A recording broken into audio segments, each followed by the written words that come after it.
Hi everyone, Bernard here from the Citizen channel. I hope you're all staying safe and well.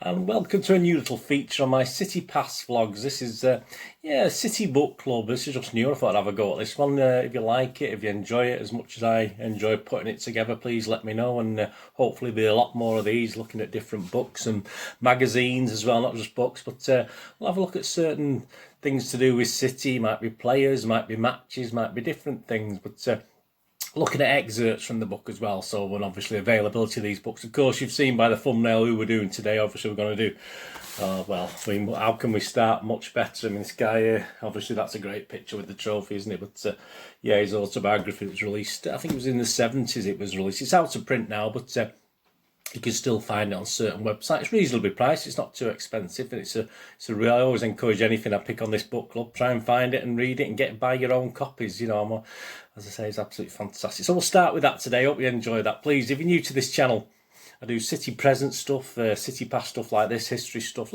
Try lots of different things. I try and add things. I might drop things if they don't quite work. But yeah, I do lots of things. If you check those playlists, if you can subscribe, that'd be great. Obviously, I'm trying to get as many subscribers as we can, and it's steadily growing. Perhaps quality more than quantity at the moment, but we're doing okay. So if you can do that or point other people in my direction as well, that'd be fantastic.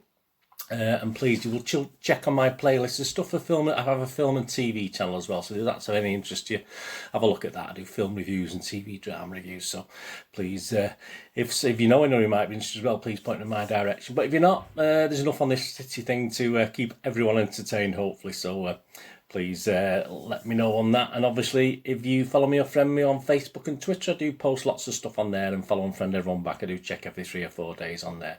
And all comments are very welcome on Mike Doyle, this book, or whatever, or anything you want to talk about. And if you got a little time, if you've got a split second and you enjoy it, please give us a little thumbs up. That'd be great. So yeah, I'm just going to have a look sort of generally at it, and then I'll read little excerpts from it, from the actual autobiography, isn't it? Not sure if he's written itself or he got a ghostwriter, but it's obviously most of this is in his own words. So I'll add anything that I know that I might add to it, but obviously, but I think the book tells the story basically. So we're going to have a look at just the first chapter actually in the book. It's called Your Job is Cleaning Boots. So it's an interesting title for Your Job is Cleaning Boots. An interesting title, isn't it, for this first chapters? But yeah, that sort of piqued my interest. I thought, well, we'll start at the beginning. We won't always start at the beginning of books. We'll always might look at certain things later on and stuff. So I'm not necessarily saying it won't be in order. It's not going to be in order all the time. So anyway, we'll have a look at Your Job is Cleaning Boots. Yeah, as with most youngsters, I think at the time who were picked up by Manchester City, obviously it was Harry Godwin who actually got actively involved. He was playing left back for Stockport Boys, Mike Doyle, versus Stretford Boys, and Harry Godwin was quite impressed with what he saw. Obviously, he went to see this guy, and there's a queue of clubs at that time looking at Mike Doyle, including United, Burnley, Stoke, Everton, Tottenham, Arsenal, Newcastle, and more specifically Wolverhampton Wanderers. Yeah, Wolves were really keen on him. Actually invited him over to Molineux, and they wanted him to sign. And he went over there, had some lunch, etc. And this was the days when people were saying young lads were being offered sort of the families were being offered washing machines and various incentives, you know. But certain clubs perhaps did offer a little bit more than others, but we'll get onto that in a minute. Yeah, so he had a trip around Molineux, and he really wanted to sign, apparently. He was so keen and so impressed with Molineux, he wanted to sign for Wolves. So obviously his mum had told him quite sensibly to wait a bit, you know, just wait 48 hours or something like that. And that was a good move as far as City was concerned anyway, and eventually obviously Mike himself, because Harry Godwin actually within that window, obviously he wasn't aware of what was going on, but he actually turned up at Mike Doyle's house, and he was quite positive because he saw City programmes in the living room, and his Mike Doyle's father was a policeman, I believe, and obviously he thought, oh, we've got a chance here. There's a City. A lot of his family supported City as well, so obviously Harry Godwin turned up at his house just after this Wolves visit. So yeah, no incentives. Apparently he gave Mike Doyle a sweet. That was about the only not a sweet as in furniture, a sweet as in a toffee. So that was the only inducement Mike Doyle sort of had. But yeah, he was so impressed. Obviously, Mike Doyle and his parents that he did sort of sign for City that day and that day.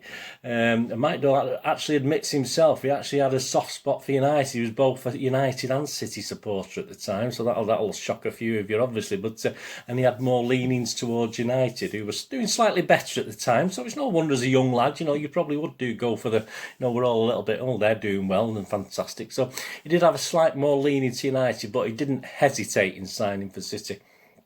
Of course, before his first day, he would actually join the ground staff. But it was interesting enough. He sort of wondered what he'd done by signing for City, because he was away with his mates, I think, in North Wales on a little break.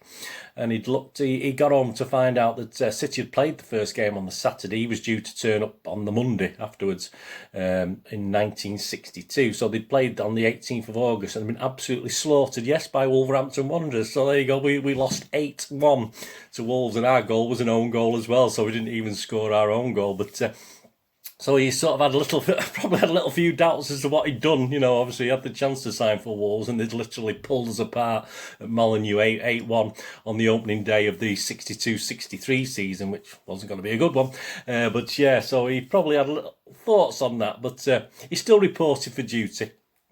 And I'll just quote from the book here on his first day at Main Road, and this is where this little chapter heading comes from. On the Monday, I reported to Main Road, and I was given the job of cleaning boots. While I was brushing away, Bert Troutman, the famous goalkeeper, walked in.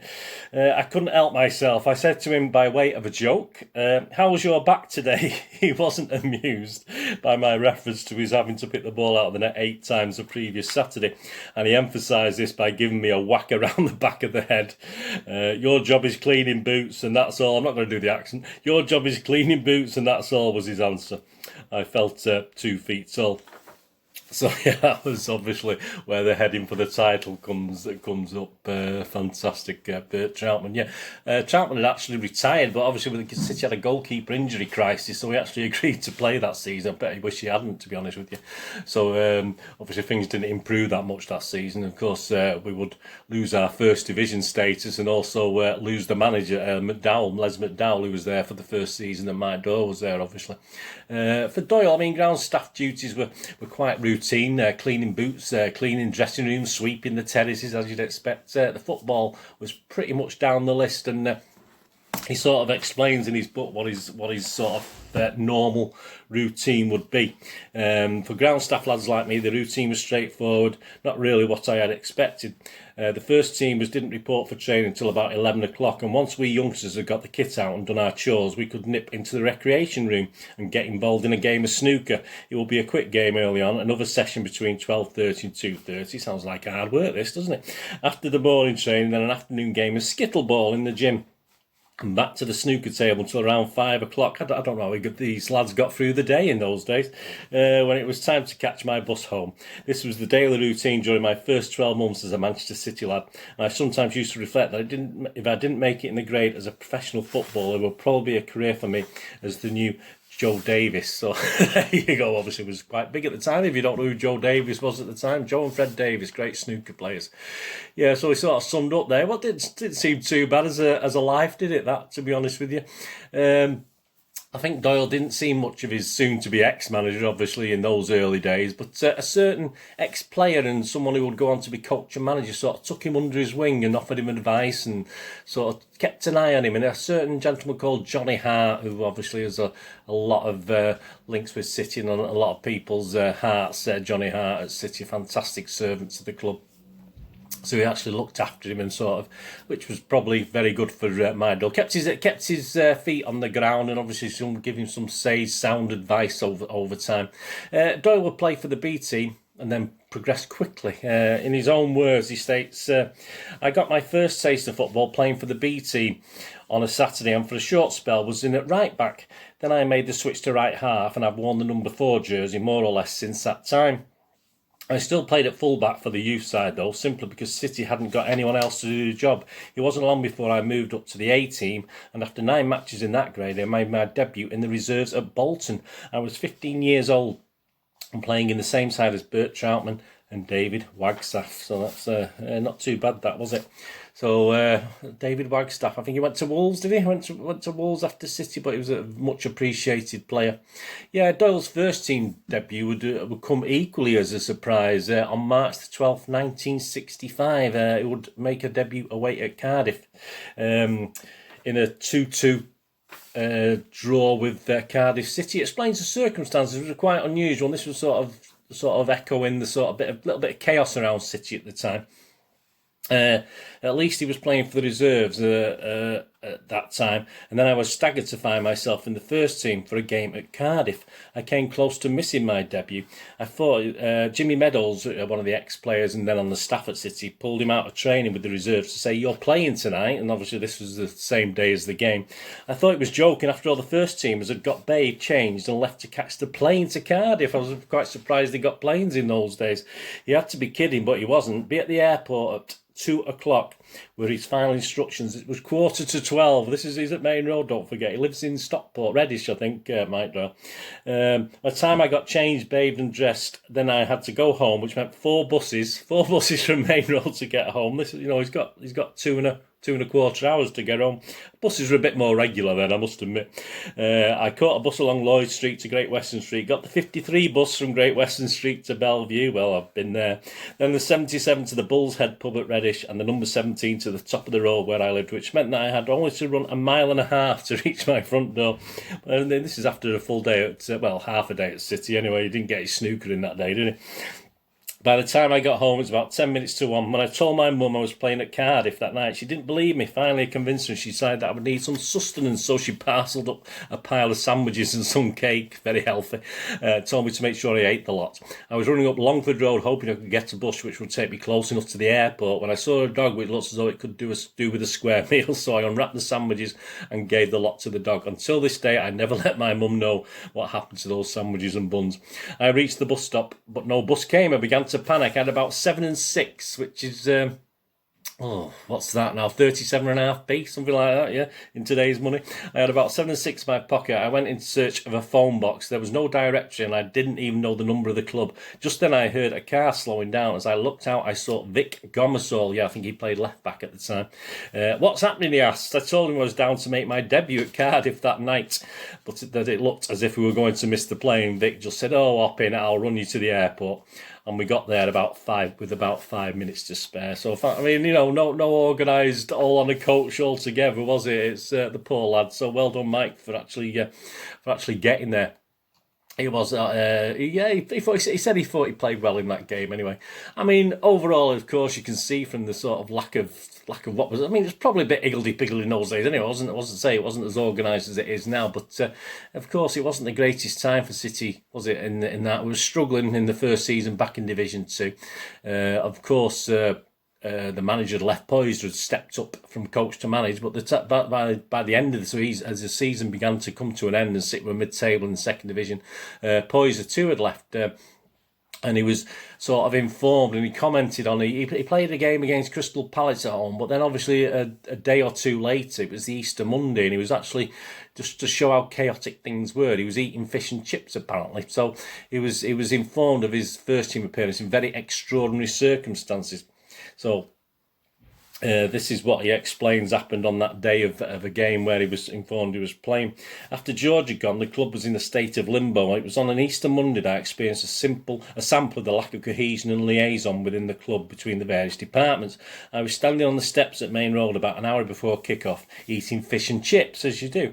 Suddenly I felt a tap on my shoulder from behind, and when I turned round, there was a dapper little white-haired fellow saying to me, "Go in and get changed, you're playing today."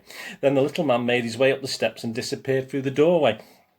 I was staggered, turned to one of my City pals. "Did you hear that?" I asked. He looked as surprised as I was, because although I'd never talked to the little man before, he had seldom seen him around. I still recognised him. He was the chairman of the club, Albert Alexander. Even at that, I didn't feel I could take his word for it. I was playing, so I went inside, met Johnny Hart in the dressing room. "I've just seen the chairman. He's told me I'm playing against Coventry. Is it true?" he asked. After Johnny looked at me and said, "Didn't you know you were playing?" "I knew then, all right, so I got stripped and changed." He said, but obviously he goes on, but that was the sort of thing that could happen at City, a sort of slapdash. Everything seems a little bit slapdash at the time. So yeah, that was quite extraordinary. I think that was his third game for City then. And of course, indeed, it was sort of hard work. And Alexander was working behind the scenes, of course. Poyser had gone. And he was working out behind the scenes, of course, to bring Mercer and Allison to the club, as we all know, at the end of that season for the next season. But interestingly enough, when Doyle heard this, I mean, again, this is the last quote excerpt I'm going to take from this book now. He was far from happy about it. He went for he had a job at a summer holiday resort. It was there, and I'm just reading from his book, it was there I learned of the moves Albert Alexander had been making behind the scenes. The whole thing had been settled, of course, by the time I became aware of developments. I simply learned that Joe Mercer had been appointed manager of Manchester City, and I'll confess, my first reaction was, oh my God, he's a right bastard. I was jumping to this conclusion on the strength of an encounter the previous year when several of the City youngsters, myself included, had gone on a course to Lilleshall, and Joe had been there. To my way of thinking, he hadn't appeared to have much time for the City boys, and I felt that it was coming to take charge at Main Road. Some of us, maybe including myself, would get the bullet. As it turned out, Joe Mercer was not the only newcomer to Main Road, for he brought Malcolm Allison with him. Yeah, and obviously in chapter 2 he goes on and talks about the new regime, but obviously we're just looking at this chapter 1 today, aren't we? So there you go. Doyle, yeah, he would start at number 4 for the last 5 games of that season, just prior to Joe Mercer and Malcolm Allison joining City. We finished a disappointing 11th, unfortunately. United won the First Division title. So perhaps he had thoughts again of perhaps decisions, but as I say, United have been interested, but certainly, obviously Wolves were still doing okay, and crowds weren't great. I mean, I think the last couple of home games he played in Mike Doyle, I think the crowds were like 10,000 and 8,000. They'd really, 8,000's getting amongst some of the lowest crowds we ever got, to be honest with you, at Main Road. And the average had only dropped to about 15,000 for that season.